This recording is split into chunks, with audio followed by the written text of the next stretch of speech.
Fellas, lady fellas, everyone in Real Society, welcome to the Fantasy and Reality Fantasy Football Podcast. I'm your host, Spencer Tacker. Today in the ridiculously over-decorated studio, we'll be going by division again. We're going to talk about the NFC South. Now, the first team we'll start with is the 7-9 Atlanta Falcons. There's basically no one that I dislike on this team. Matt Ryan should be fantastic, has the weapons around him. He's going to throw for so many yards, so many touchdowns. Julio Jones, it's Julio. Done deal. It's just to see how many touchdowns he gets because he's going to see 8 billion yards as he usually does. Probably going to lead the league. So hopefully he can be in the mid to upper tier in touchdowns. Let's say 8, which should be fantastic for him. PPR, going to be a monster. Devonta Freeman, I'm so high on Devonta Freeman. He's my guy. I love the dude. If he can stay healthy, he can do great because they're going to be an explosive team. So hopefully, if they stay a little bit more rounded, they can run a lot. I don't see anyone taking carries from Smith. I'm not worried about him. Calvin Ridley should be a great number 2.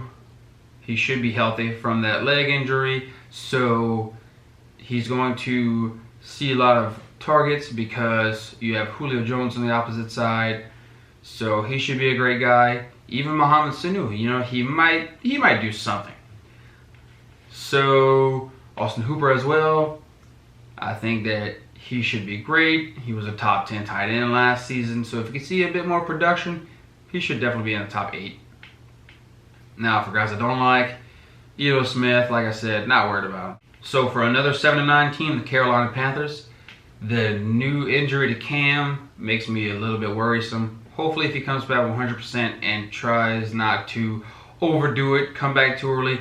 If he gets healthy like he needs to, rehabs the right way instead of forcing it, comes back when he can, he should be great. He has the weapons. Christian McCaffrey, going to be fantastic. He was a keeper in one of my leagues. Hopefully he just kills it like he did last season.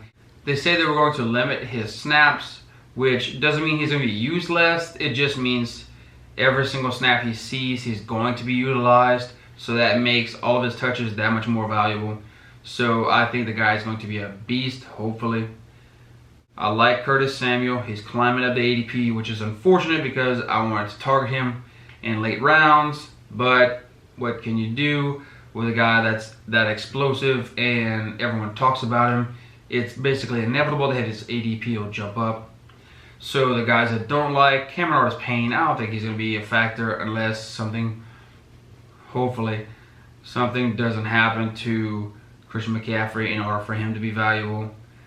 DJ Moore, I think he is going to see similar numbers to Curtis Samuel, but I think Samuel is the better receiver. He's going later. You might have to spend more on DJ Moore if he doesn't slip. So I'm going to target Samuel more than Moore. Greg Olsen, he's just old and hopefully he can stay healthy. But I mean, he's had so many injuries over the course of his career that I'm not going to go out and get him unless he's all of a sudden doing fantastic. And I can pick him up for waivers. I don't see that happening. So I'm going to stay away from him and Thomas right behind him. I'm not too sure about that tight end situation. So it's best just to stay away. Next up, the 13-3 New Orleans Saints. Alvin Kamara, one of the top 3 getting picked in every single draft. He's going to be fantastic. Knock on wood, barring injury. Dude's going to be a beast like he usually is. Michael Thomas is going to see the consistency numbers.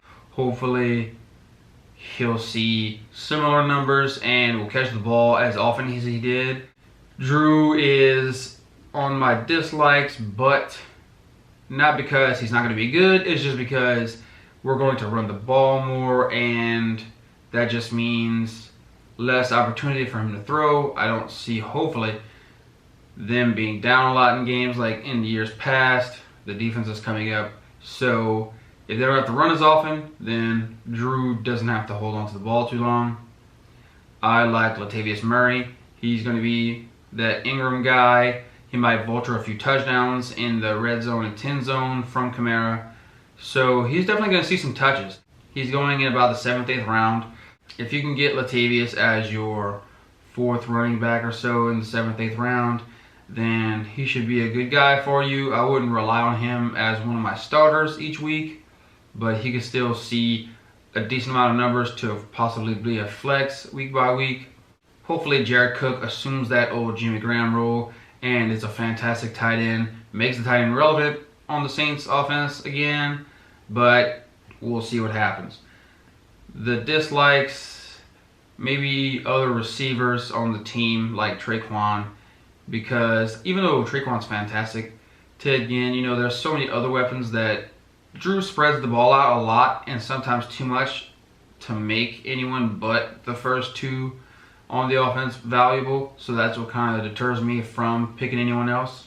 But if you can get Michael Thomas or Kamara or even Jared Cook in the later rounds, maybe Drew as a backup. We'll end it with the 5-11 Tampa Bay Buccaneers. Like Jameis Winston, Bruce Arians came in, so he should hopefully make Winston focus, not be so reckless, not throw so many interceptions.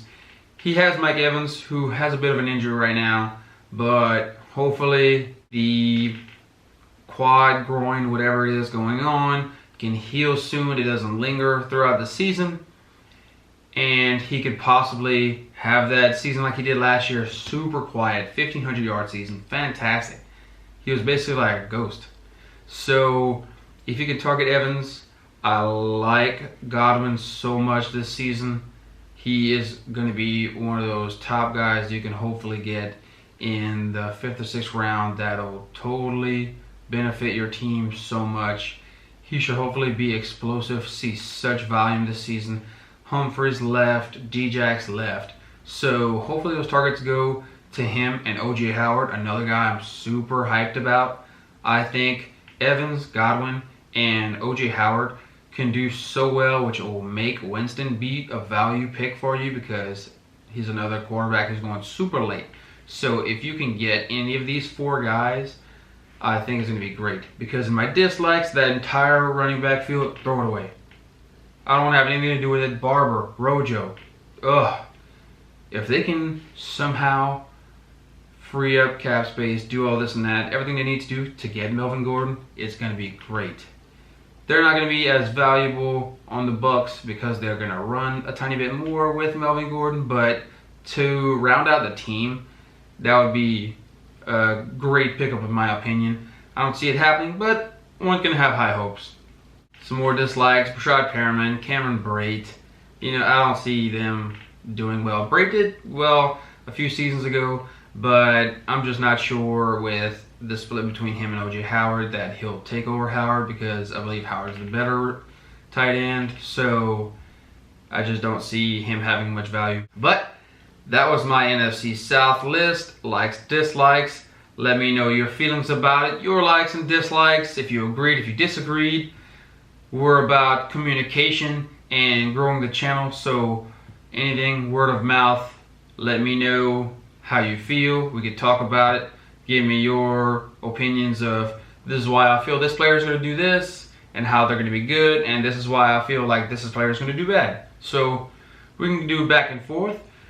But as always, thank you for tuning in and thank you for your support. Leave your feedback, questions, topic suggestions down there in the comment section. We'll try to answer anything and everything that you have. Remember that sports are supposed to be enjoyed together, so please spread the word, tell someone about us. We want to grow the knowledge and community as much as possible. We want everyone to know how to play fantasy football as effectively as possible. So in order to grow the community, you gotta smash that thumbs up, hit the subscribe button. We'll try to keep throwing as much content at you as possible. But lastly, God bless America and God bless fantasy football. Take care.